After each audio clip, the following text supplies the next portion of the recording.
অনুপ্রবেশের সমস্যাটা আমি আবারও বলছি যে আমরা এটাকে কেবলমাত্র ভোটের মধ্যে বেঁধে দেওয়ার জন্য আমাদের কিন্তু সামাজিক অবক্ষয় হচ্ছে। আমরা আমাদের ধর্মীয় ইনসিকিউরিটি, জাতীয় সুরক্ষা, আপনি দেখুন এই যে স্লিপার সেলগুলো একের পর এক অ্যাক্টিভেটেড হয়েছে।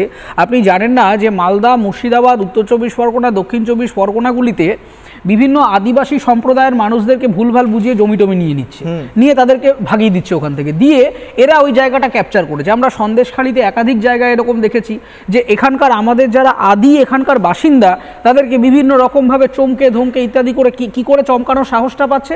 তার কারণ কোনো একটা লোকাল নেতা, পঞ্চায়েত প্রধান, তার সাথে আমি একটু বহিরাগত হলেও আমি তার সাথে ভালো সেটিং করে নিচ্ছি, ব্যাস আমি এখন ধরাকে সরাগান করছি। অথচ ভারতের ভূখণ্ডে এখানকার জল হাওয়া খেয়ে বড় হওয়ার গণতান্ত্রিক অধিকারই আমার নেই। একটা ফেক আইডেন্টিটি কার্ডের ভিত্তিতে যদি আমার এখানকার আদিবাসী, আমার এখানকার যারা সাধারণ নাগরিক তারা যদি সাফার করেন, তাহলে কিন্তু সেটা আমাদের রাষ্ট্রের ব্যবস্থার ক্ষেত্রে একটা প্রশ্নচিহ্নের মুখে এনে দাঁড়ায়। যে জনবিন্যাস কথাটা প্রধানমন্ত্রী ব্যবহার করেছেন খুব ইম্পর্টেন্ট। কেন ইম্পর্টেন্ট? শুধু পলিটিক্যালি ইম্পর্টেন্ট না, ওটা নিয়ে বিজেপি তৃণমূল তর্ক করতেই পারে, সেটার মধ্যে আমি ঢুকছি না, কিন্তু বিষয়টা হচ্ছে জনবিন্যাস বদলে যাওয়া মানে আমার ভাষা বদলে যাবে, আমার ধর্ম বদলে যাবে, আমার সংস্কৃতি বদলে যাবে।